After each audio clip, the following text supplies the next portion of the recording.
In this lecture, you are going to learn about the Portuguese conquest and colonization, and about the Jesuits in Brazil.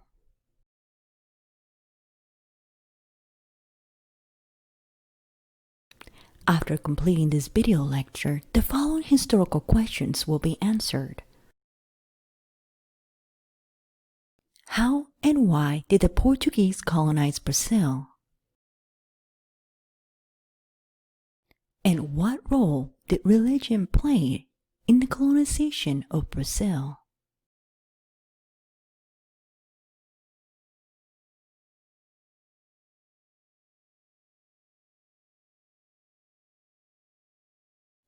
In 1498, the Portuguese navigator Vasco da Gama discovered an all-water route to the Indies and Spice Islands via Africa's Cape of Good Hope.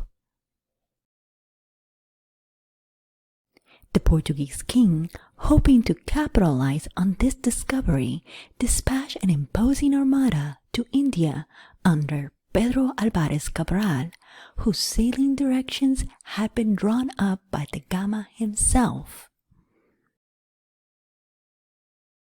However, Cabral bore too far to the west, and on April 22, 1500, he sighted the mainland of South America.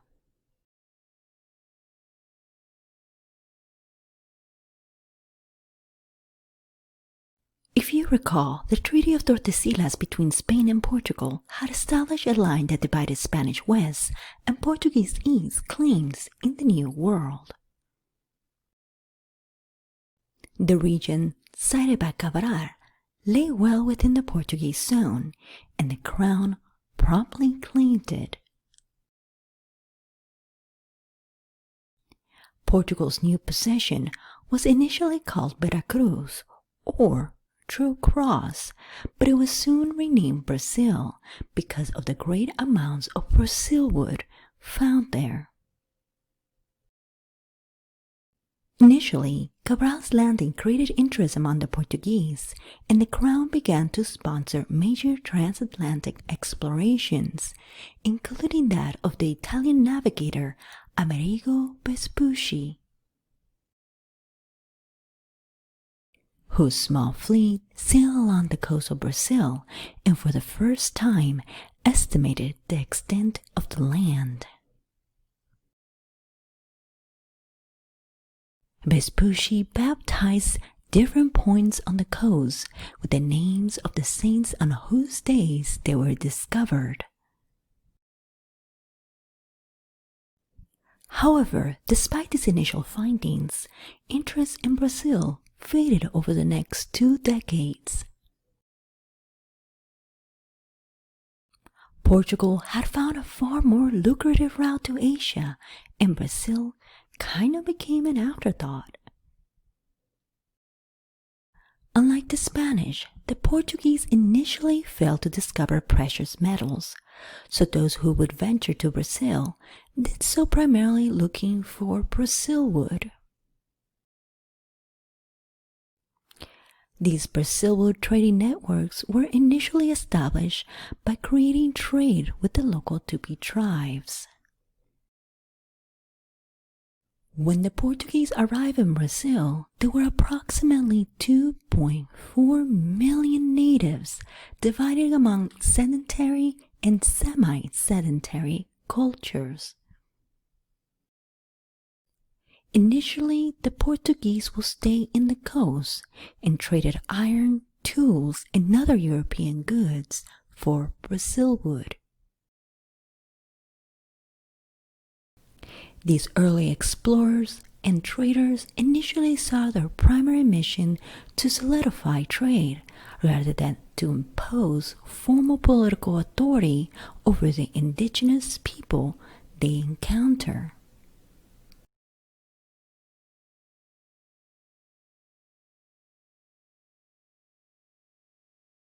So initial contacts were limited and typically peaceful, but not always, and depending on how friendly the natives were.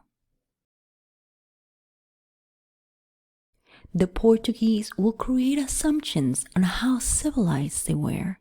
In other words, if you are nice, you are civilized.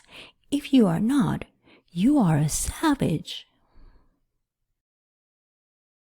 The Tupi Indians, who were considered friendly, were described relatively benign. For example, they were described as living in human fashion, which meant they lived on houses. The Ayamor, who were considered unfriendly, were described as living like animals, which meant in the forest. According to the Portuguese, the Tupi ate their enemies only out of vengeance, thus culturing the act because vengeance is recognized as a human emotion.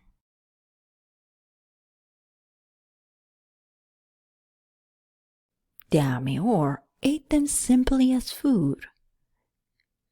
In other words, they were bestial.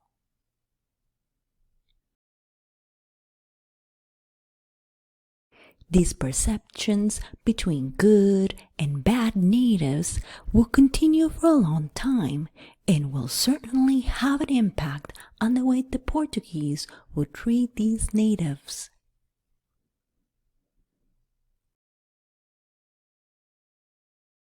The Portuguese may have not been very interested in Brazil at first, since no precious metals were initially found, but demand for Brazil wood was so high, the monarchy decreed a royal monopoly.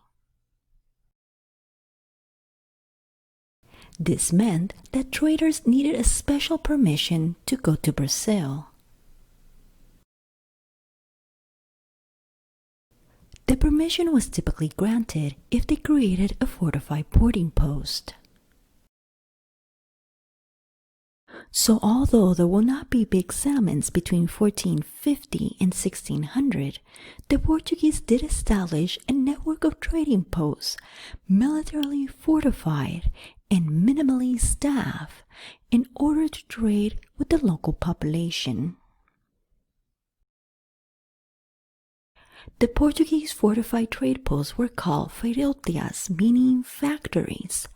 The merchants using them to deal in a number of different goods, primarily Brazil wood, but also more exotic items such as ferrets and animal skins.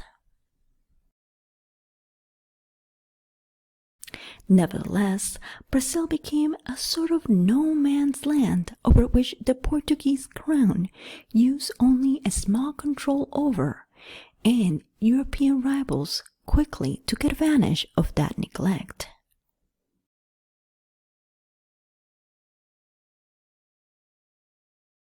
The French began to explore Brazil as early as 1504 and created a small settlement into what is now Rio de Janeiro. The French then began to ship Brazil wood to Europe. Then early settlement by the Spanish began in Sao Paulo in the 1520s and 1530s and on the coast of modern Santa Catarina. With Portugal's rivals knocking at their door, Portugal's disregard for Brazil ended during the reign of John III, who gradually shifted the focus in colonial affairs from Asia to America. Threatened by the presence of French ships along the coast of Brazil, the Portuguese crown in December 1530 sent a fleet with 400 people, led by Martin Afonso de Sousa, to establish their dominance and control of the region. Sousa would then lead the first official Portuguese expedition into mainland Brazil.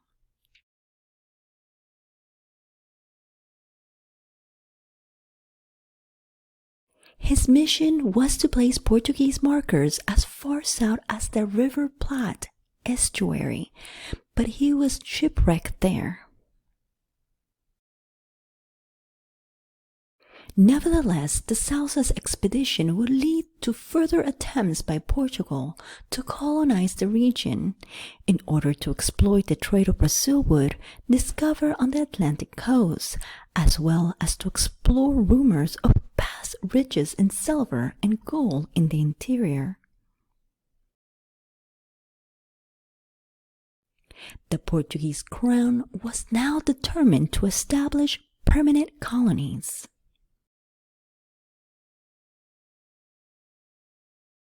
No doubt, the incursion of the French and the Spanish added a sense of urgency. The Portuguese crown made the first systematic effort to establish a government in Brazil in 1533. Soon, the Portuguese established what came to be known as captaincies, land grants to lower nobility, soldiers, sailors, and bureaucrats. This system had previously been successful in settling of the Portuguese colonies in Africa. The captaincies were hereditary, but only the crown could sell them or divide them. Grantees could establish towns, form militias, form systems of justice, and levy fees to use their land.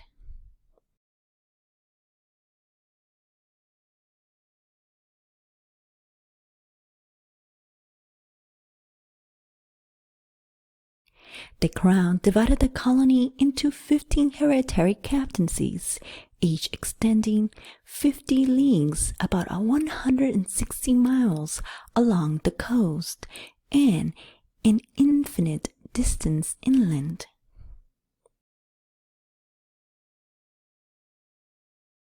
These grants were distributed to favored persons, chiefly courtiers, who became known as donatarios, and wielded extensive rights and privileges. However, only 2 of the captaincies were ultimately successful: São Vicente, in present-day São Paulo state, and Pernambuco.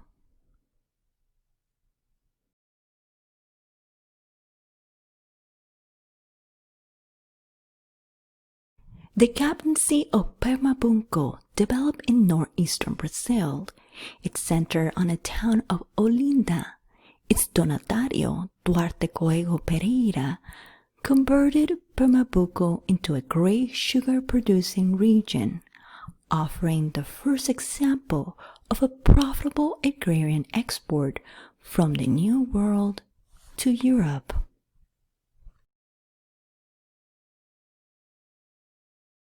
As more and more Portuguese began to permanently settle in the region, there was a sense to create alliances with some of the natives. So initially alliances were formed with local elites by marrying native women in indigenous rights, or alternatively living with them as concubines. Their mameluco or mixed-race children, especially in Bahia and Sao Paulo, later created a political and cultural bridge.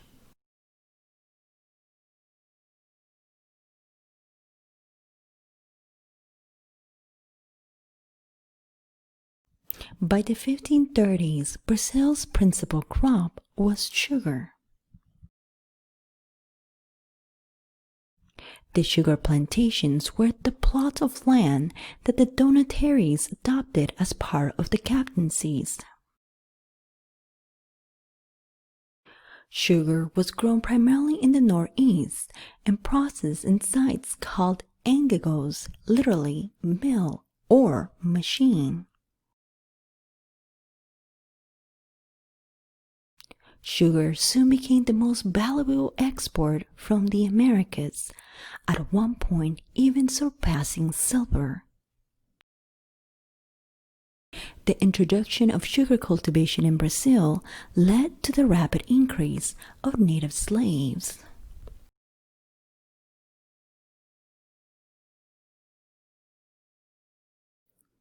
Nearly constant war among indigenous peoples provided the invaders with a ready opportunity to organize the supply of slaves.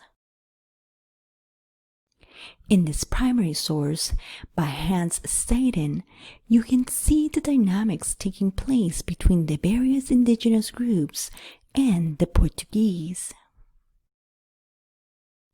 Now Hans, the author of this primary source, was a German adventurer. Hans Staden was serving as a gunner in a Portuguese fort on the Brazilian coast. While out hunting, he was captured by the Tipanaba, who had a reputation for engaging in ritual cannibalism. Staden's true history was first published in Germany in 1557, and it tells the story of his 9 months among Tupi Indians.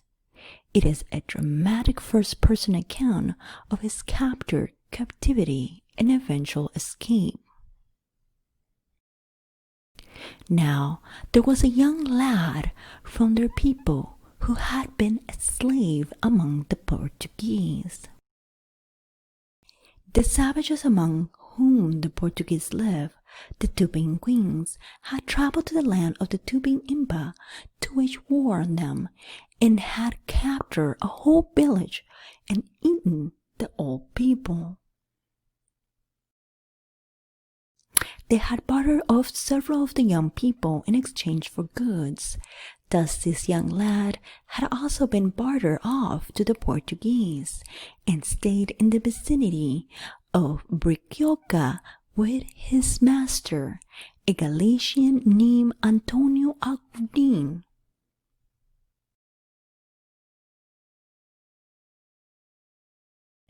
But as time went on and more indigenous groups began to be pushed more and more inland,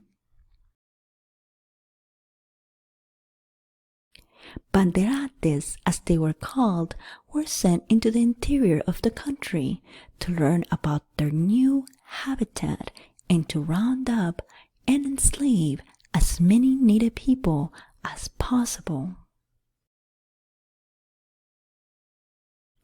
Ironically, many of the banderates were in fact Mamelucos.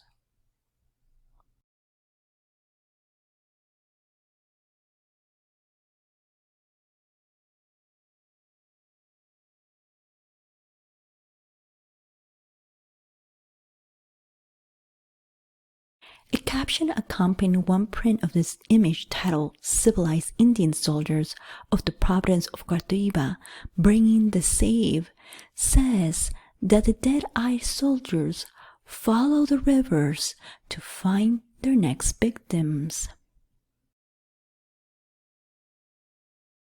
After finding an inhabited village, they would reportedly kill all the native men and take the remaining women and children prisoner. By the time that some indigenous groups tried to overthrow the encroaching colonial order in the 1530s, the European population, reinforced by Mamelucos, kinsmen, and a crown finally willing to commit resources to Brazil, proved too strong.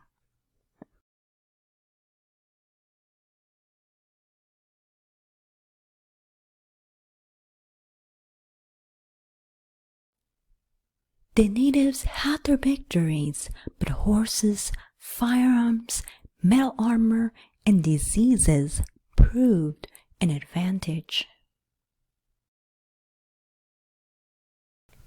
When the Indian population fought, fled, or died, the Portuguese turned to African slaves for labor.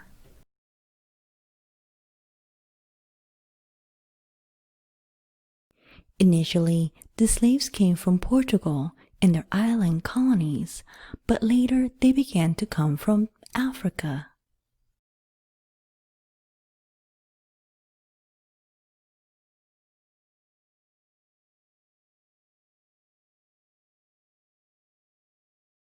As mentioned before, Africa participated in long-distance slave trading before European arrival. Arab merchants transported large numbers of slaves to the Muslim world starting in the 7th century. But in the Americas, slavery will be different, for slave labor will be an indispensable part of the economy.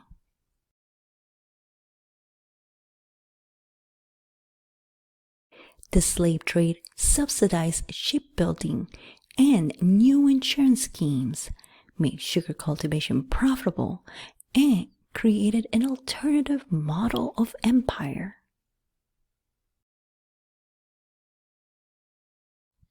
The working conditions in the sugar plantations in Brazil were horrible.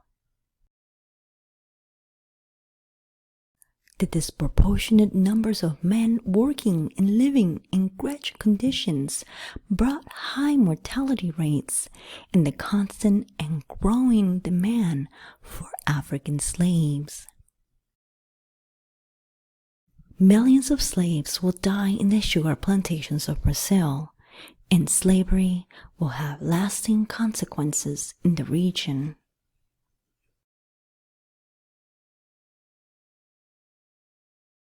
In 1549, Portugal appointed a royal governor in Brazil for the first time and ordered the construction of a capital city in the former captaincy of Bahia. Tom de Sousa will become Governor General of Brazil.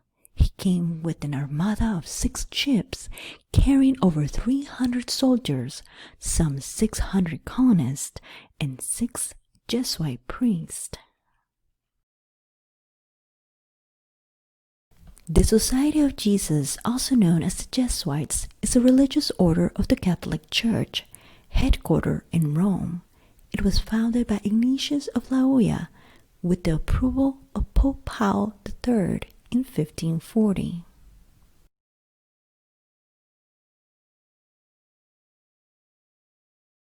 After much training and experience in theology, Jesuits went across the globe in search to convert people to Christianity.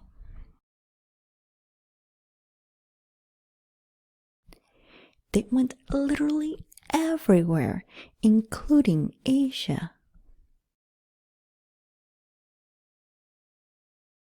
In Brazil, the Jesuits helped the Portuguese colonization efforts and established mission networks.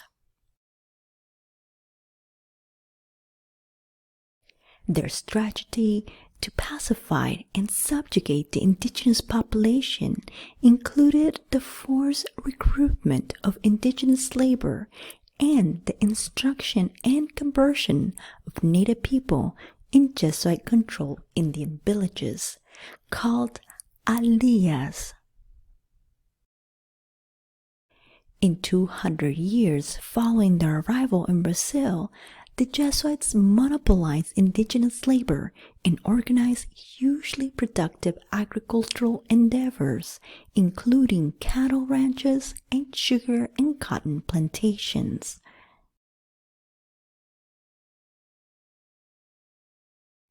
They were also able to have privileged status as a religious order granted by the Pope. The Jesuits enjoyed complete autonomy from the crown and therefore evaded royal controls on their earnings.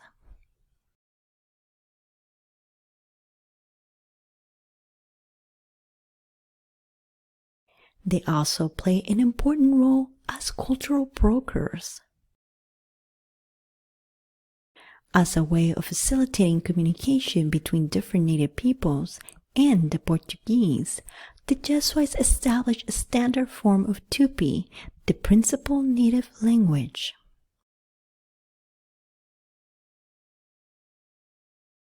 For a while, this lingua franca was more widely used than Portuguese.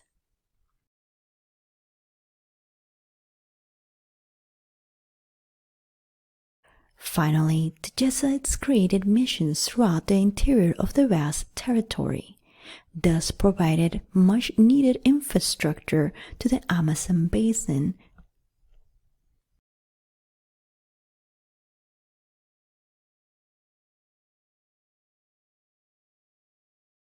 Initially, Brazil was forgotten by the Portuguese, who had established a very lucrative route to Asia and paid little attention to their claims in the Americas.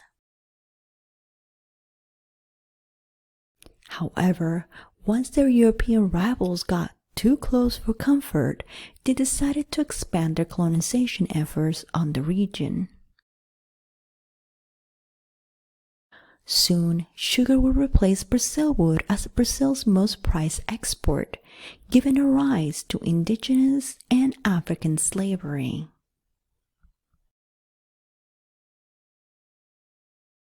Like with the Mexica and the Inca, we will once again see the indigenous populations disseminated by colonization and disease. Today, we can see the lasting legacy of colonization, with the current indigenous population of Brazil numbers being less than 300,000.